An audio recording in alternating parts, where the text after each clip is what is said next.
Today's episode is a very special episode because I have no guest here with me. What is artificial intelligence in the first place, and how does that actually correlate with e-waste, its efficiency, and the transparency of the process? You don't need to read that book called AI for Dummies.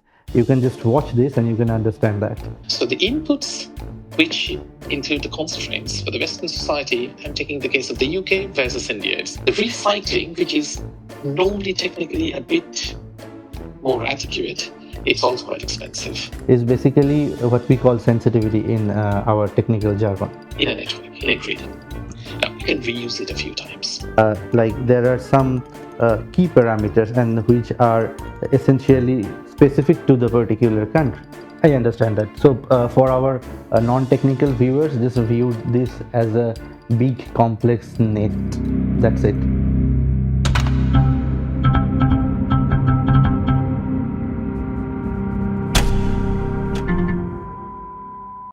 So we are back with our last episode for this podcast series, the Sustainability Conundrum.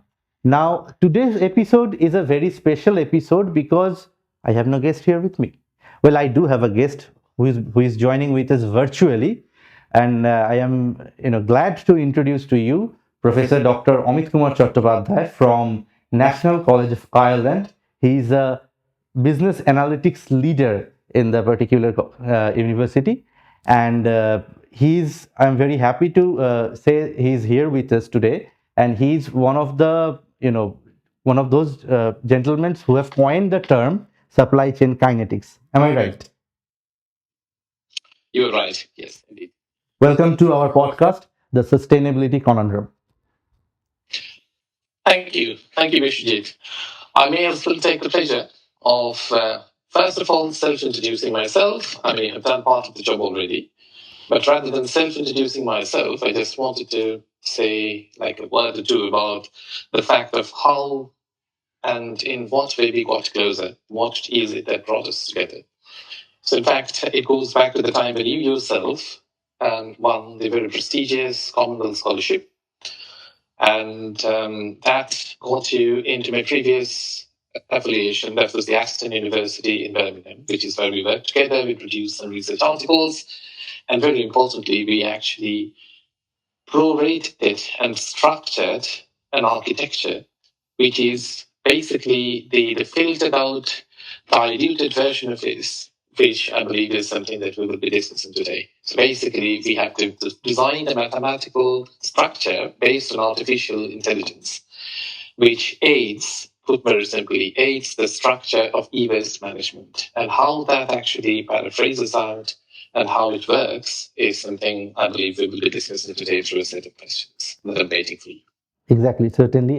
Yes, that's truly. I mean, I'm one of the luckiest person alive on the earth to work with you in that sense. But yeah, with further ado, with the cue that you gave us and of implementing AI, or rather these disruptive technologies like blockchain. So, what do you think? Like, what role does these digital technologies play in enhancing the efficiency and the transparency of the e-waste supply chain? Good starting question. Now, before I start answering that question, let me just say a word about something that I myself used. And normally, I like to sort of break down the jargons into more realizable structures. So we use the word AI, which everybody knows is called artificial intelligence. And this year, we have actually two Nobel Prizes, one in physics, the other in chemistry, both on artificial intelligence. What is artificial intelligence in the first place? And how does that actually correlate with e-waste, its efficiency, and the transparency of the process? I think that's your question. Yeah. Yes. The artificial intelligence, put again very simply, I will use two jargons and then I will actually dissociate them. The two jargons are, again, things that are very oft quoted in the media of late. One is called machine learning, the other is deep learning.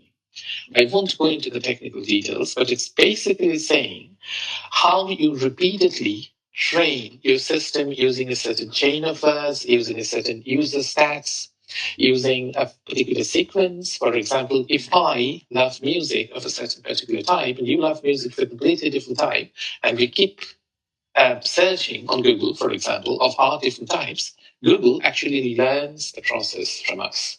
That's the basic structure of machine. And when this learning structure, it basically perpetrates into a sequential structure. So I learn first stage, and that first stage learning defines the start of the second stage learning for that algorithmic structure. Then we go on to something much deeper. That's why it's deep learning.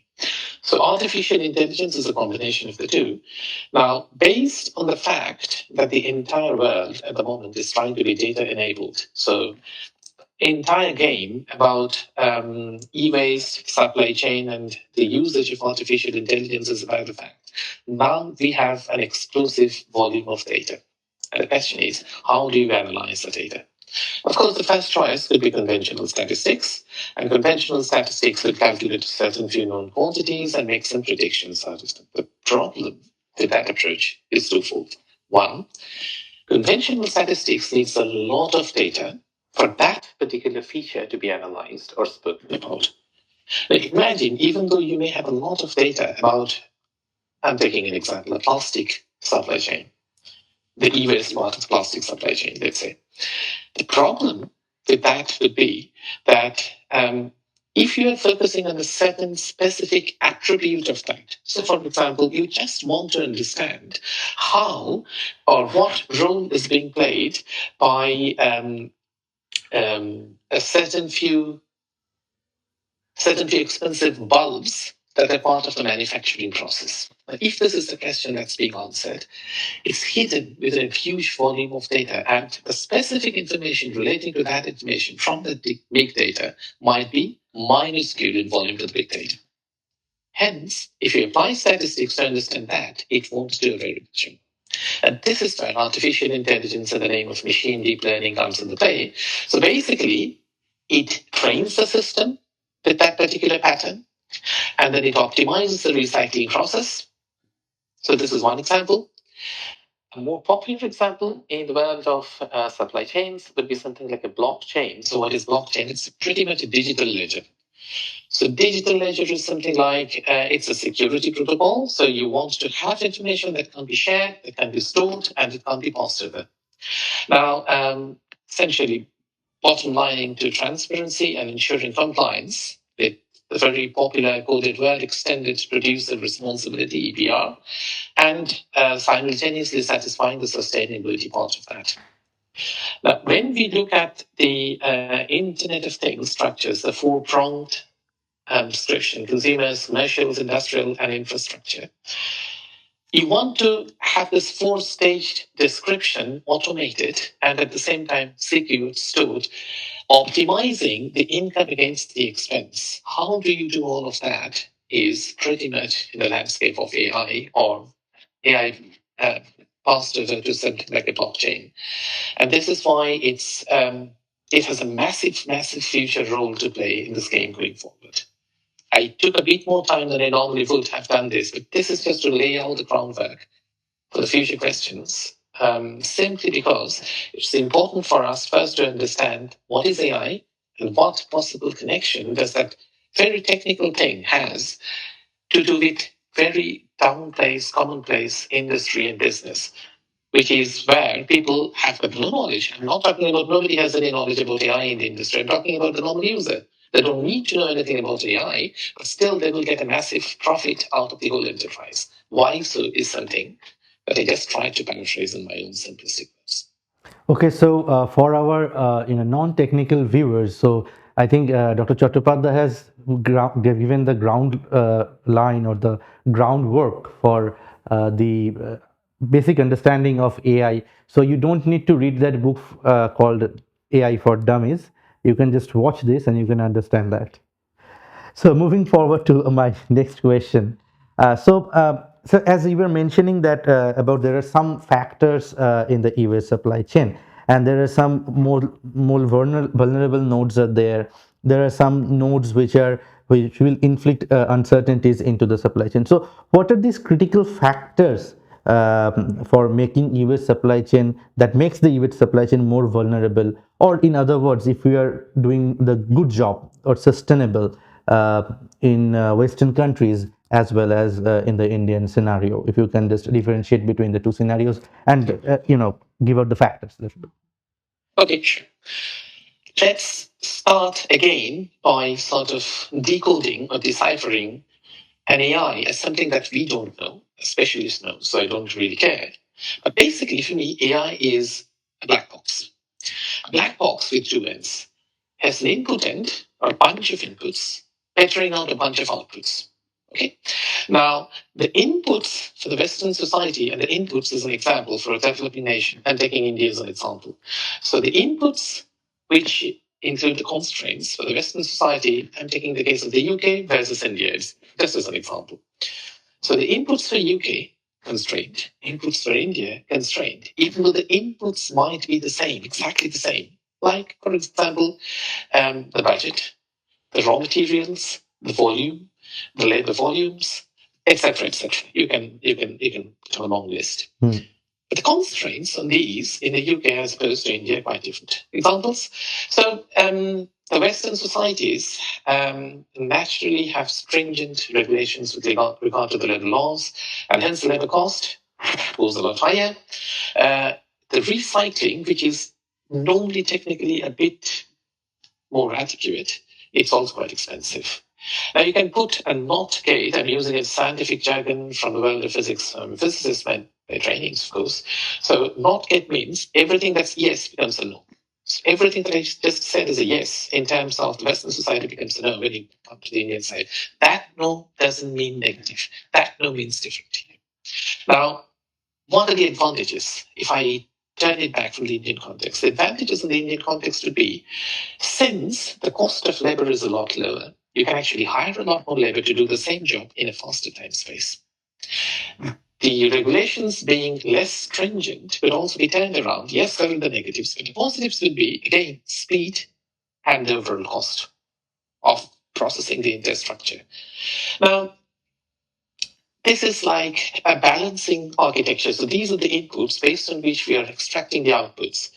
In between, within the black box of AI, it's surrounded by other layers, layers like public awareness, enforcement of policies, technology access, etc. Technology, I mean, not just digital technology, I mean hardware technology, that particular device. Like if we are changing from e-waste for a landfill, which is pretty much last layer. But if we're talking about a biogas landfill as opposed to an e-waste, plastic waste landfill, that's pretty different. So these are the rings surrounding the artificial intelligence algorithmic structure. The bottom line of which is, so I have named a lot of factors. All of them are very important.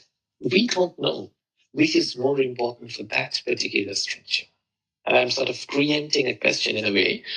Um, Artificial intelligence, or broadly spoken, probabilistic mathematics, has this inbuilt architecture technology that can actually enlist the pecking order of importance of all these different factors, variables, and even their interdependability. So essentially, it's a quantifying framework based on input data, assessing the factors, the critical factors in order of their importance, and eventually saying, you know what? If you change 10% of this top factor, the impact of that on the output is 30% compared to the next best factor, which even if changed by 20%, can maximally impact the output by 8.5%. That's the sort of architecture, that's the sort of mechanism that what we are trying and what we try to design by obviously using AI as a toolbox. I completely understand that, and the way the point where you were concluding is basically what we call sensitivity in our technical jargon. Is that so? And following, I mean, just like a tail question to this actually. So let me understand it this way, that there are certain factors which are not even present in the UK. For example, the informal sector. So do you think that somehow helps the Indian ecosystem, or is it just a bad note that constantly inflicting some uncertainty? No, it's certainly not a bad thing. It's actually how we manage to use it or reuse it for your own good. So again, for an average user, I think an example-based answer is always more helpful. So if we think that a particular policy artifact, like let's say the lifeline of a certain product has to be very clearly defined in the UK's example, and what happens after that is at the end of the lifeline, I mean the predefined lifeline, the entire thing, the hardware is basically dumped. Now, yes, there are certain cases. I'm taking an extreme example. You can argue that if we are taking the example of a battery, it can be reused a few times. Okay, we can take the example of a battery. Tesla car is a good example. It is basically, depending on the size of the car, it's basically somewhere between 5,800 to about 8,000 AA batteries in a network, in a grid. Now, you can reuse it a few times. Okay. Now, if you go by the lifeline, you find by Tesla, the lifeline is 8 years. Okay, so what happens after 8 years? What happens after 8 years is the company basically takes the battery off the grid, replaces it with another new set of A batteries. Well, fine. What happens to those batteries? They are repurposed to a certain extent.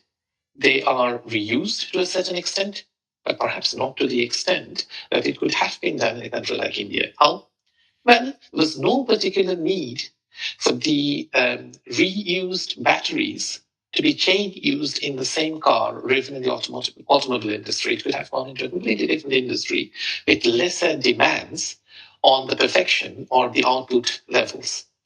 So if that is an adaptable technology that can be reused, we can do that in a developing nation like India, which is not possible to do in the UK. So it's like, you know, you pick your prongs according to your use or according to your needs.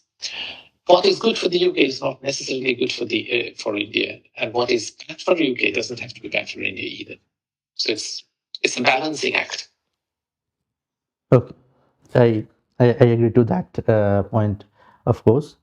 Well, then if we following to what you just said, that like there are some key parameters and which are essentially specific to the particular country.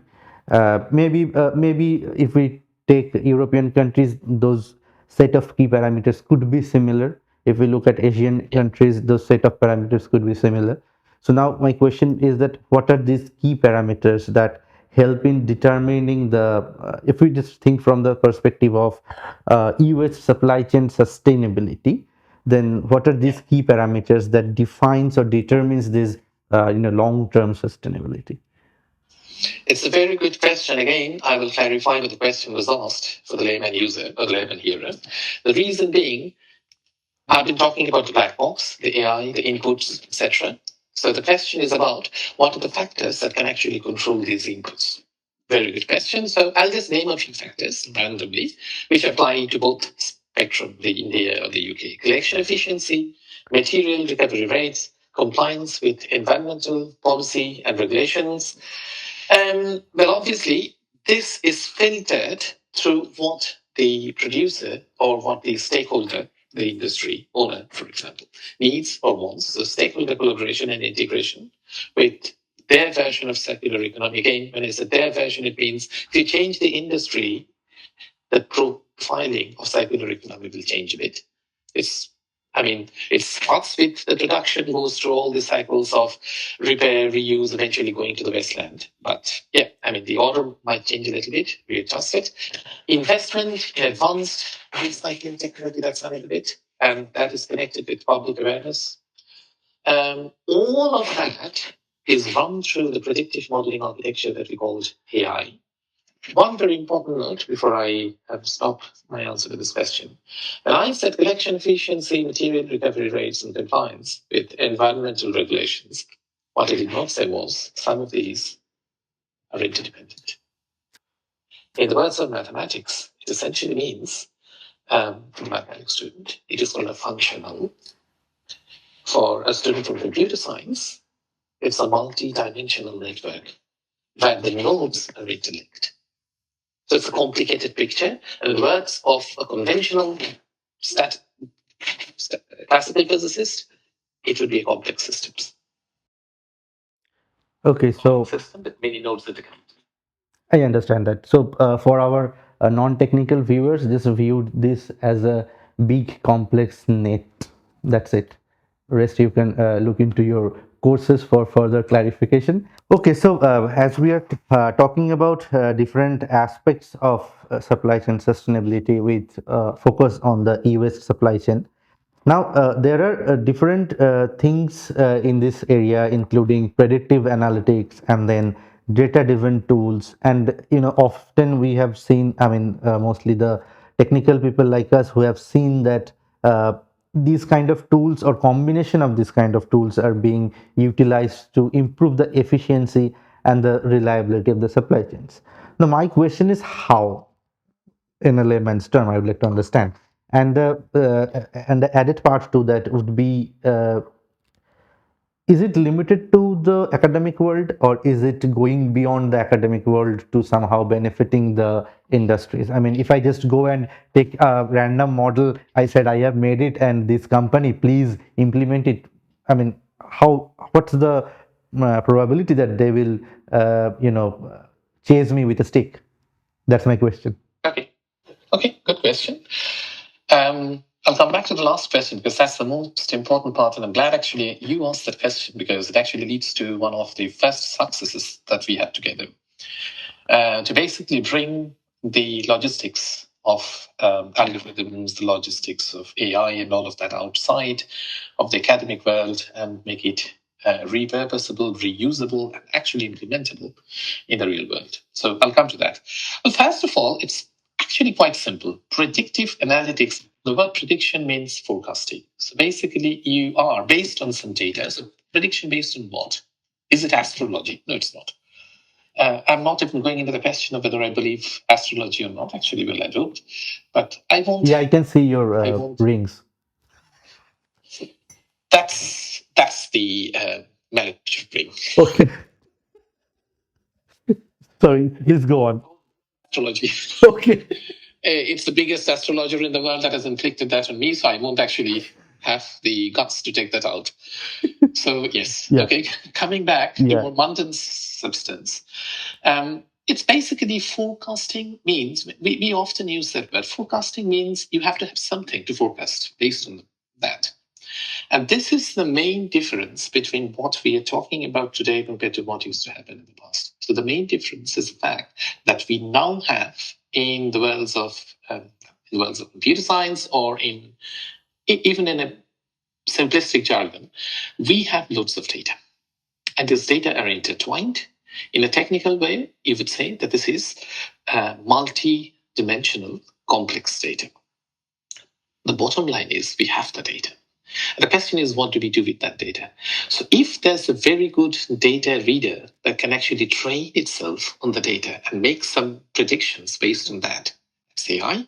So it's basically that forecasting, which is what we mean. And the forecasting is always designed on two things: your inputs as against the outputs.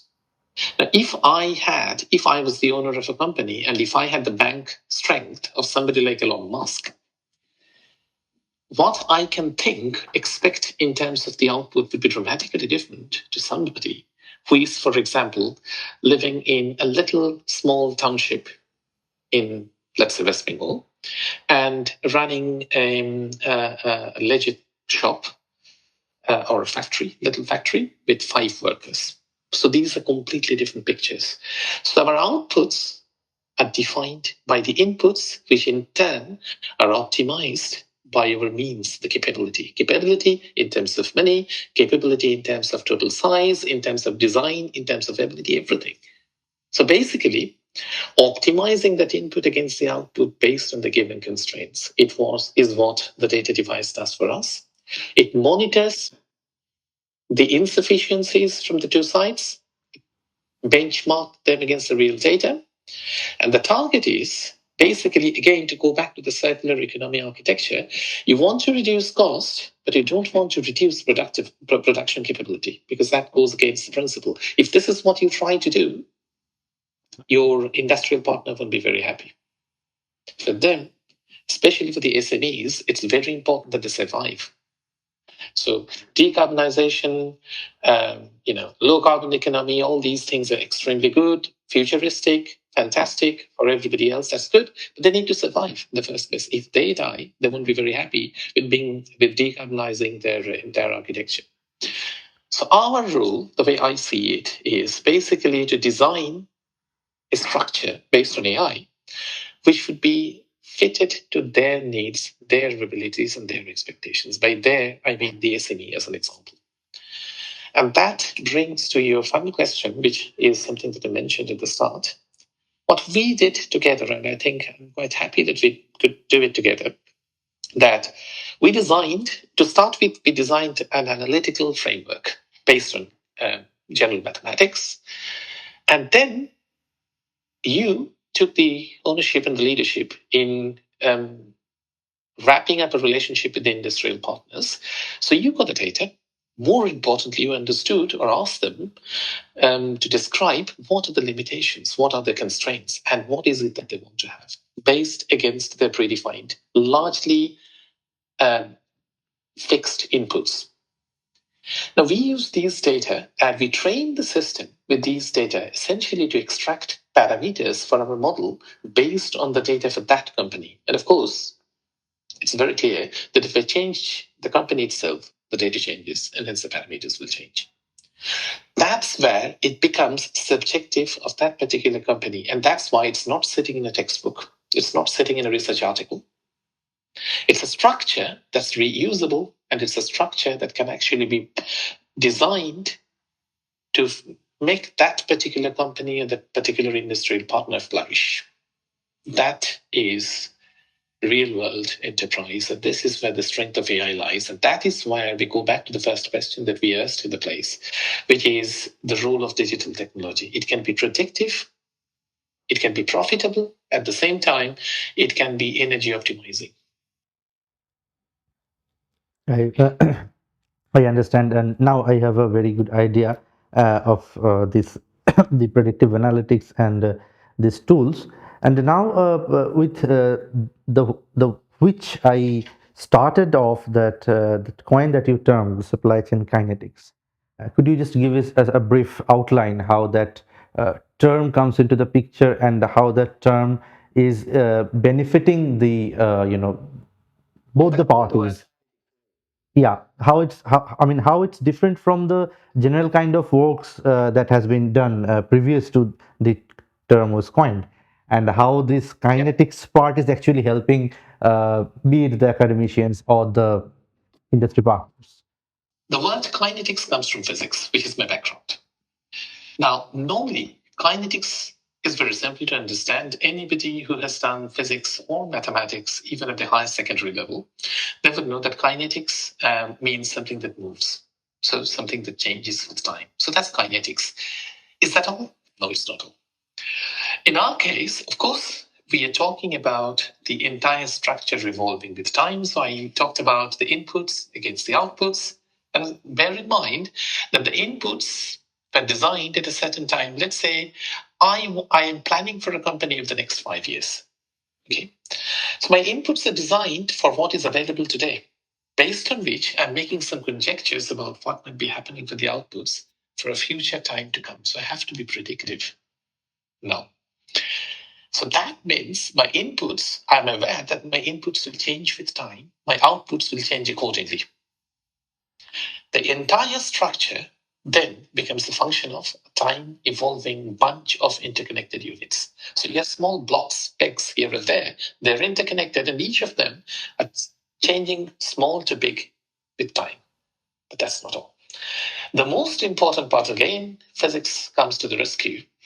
Kinetics in the world of thermodynamics has a certain slightly different meaning. So thermodynamic description is not kinetic. Statistical mechanics is kinetic. What do I mean? I mean thermodynamics again means temperature. Everything related to temperature. Now, can the temperature change with time? Yeah, of course it can change with time. How? Okay. So suppose I have heated up a block of metal and have kept the heat fixed. So the temperature is fixed, and they would say, okay, it's not changing with time. Fine. All I do is I take a much bigger block of the same metal, connect it, just put it in touch with the previous heated metal. What happens?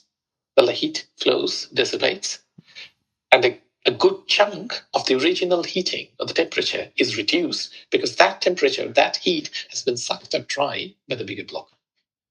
So that Absolutely. means if I have a framework, if I have a bunch of industries, and I'm coming back to our question, now my success for my industry will not just be related to what I think and what my past performance data shows. It is very intricately related to the market and especially to my competitors. So, how my competitors are faring in the game will definitely affect my performance, positively or negatively. Okay, that part in the linguistic of physics is the temperature. Temperature means basically the strength of mutual interaction of my performance against my neighbor's performance. So basically, sustainability and sustainability kinetics is a combination of two things. Time evolving, absolutely yes, but time evolving together with relative fluctuations in the mutual performances, represented as the word temperature. In our terms, it's basically pretty much defined through a cost function. Great.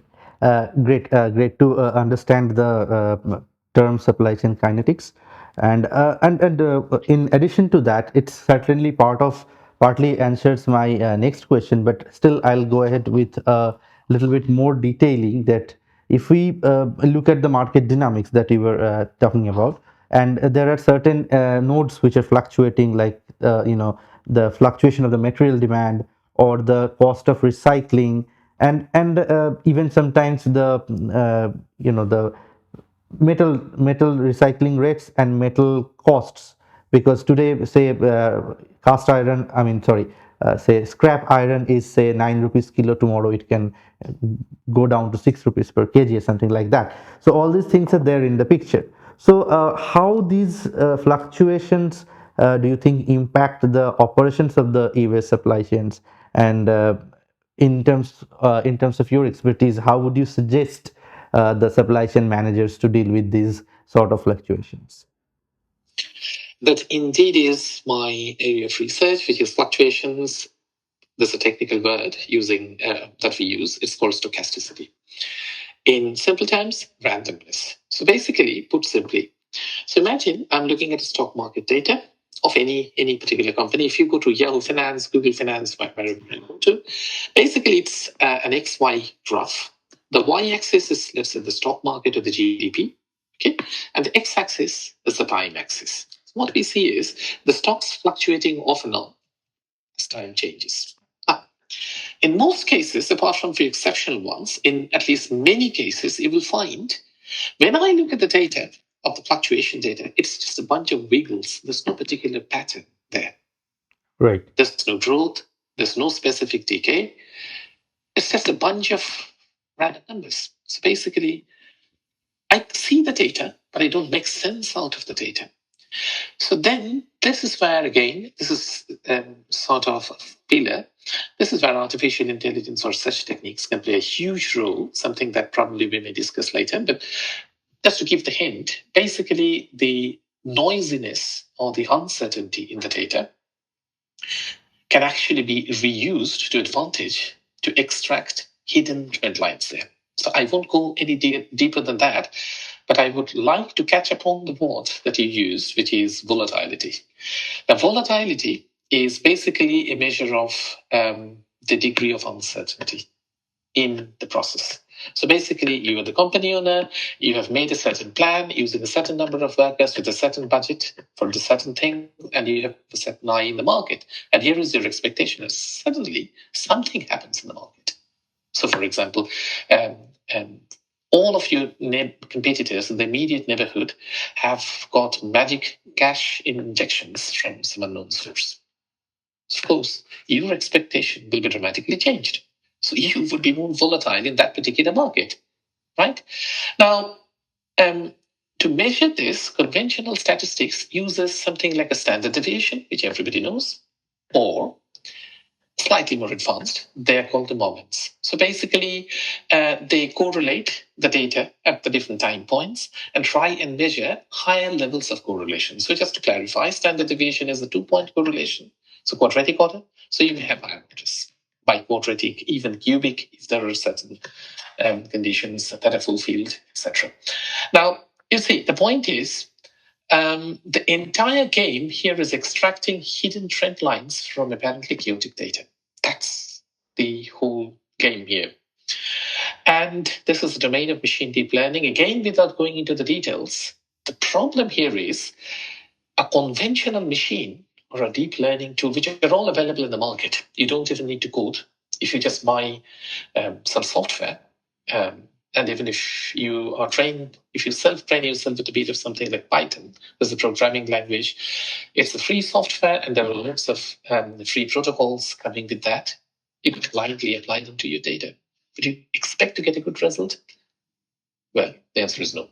Then basically what we have encountered here is a bunch of data, and that bunch may be a huge bunch of data, interconnected with hidden nodes, with hidden information, often with hidden patterns that we don't know, that we hope or expect machine learning or deep learning to be extricating from the maze of the data. So that's all fine. The problem with that particular approach, and this is why I gave the example of stock market, GDP, etc., changing with time, very often, in spite of the fact that you're applying all the deep and the machine learning protocols, starting with random forests, I'm talking about the predictive architecture, SVM, neural networks, adaptive neural network, etc., the end result is poor. Why? Well, here it comes two inherent problems that comes together with machine deep learning. The problem is, most, if not all, of the algorithms are designed largely with linear regression in mind. So basically, it means that if I have an effect like the price, and if I know that that particular factor is responsible for changing the price, linear would mean proportional increase. So 1 becoming 2 in terms of the factor essentially means 2 from the output becoming 4. So that's sort of a proportional response, but it generally is not true. So basically, when you have this interconnected data and interconnected variables and parameters, the responses are non-linear. That means they're not proportional. That's the problem. Second problem, and that's the problem that we started the entire journey from: stochasticity, randomness. If the data are inherently random with some hidden interconnectedness, conventional machine deep learning is not just trained to deal with them. Machine deep learning are largely expectant of a hidden trend line.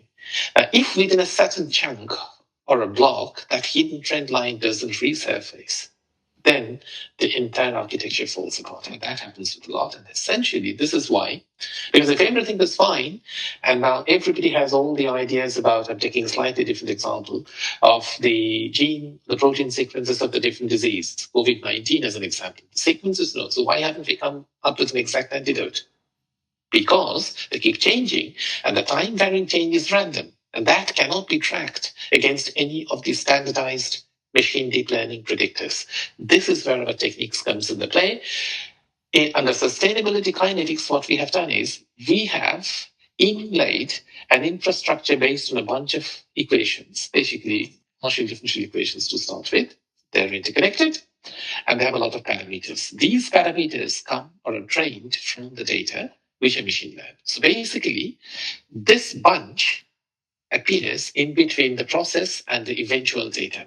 We are not just filing in the data directly onto the machine learning interface. We're using machine learning to train the model itself, a model which is responsible for the processing of the data. That, according to our understanding and according to our lessons, produces a more didactic and accurate set of response functions, giving much better predictions. Thank you for holding on. The episode is dragging too long, so we will continue our discussion in the next episode. Keep the sustainability alive in you. Don't forget to like, share, and subscribe.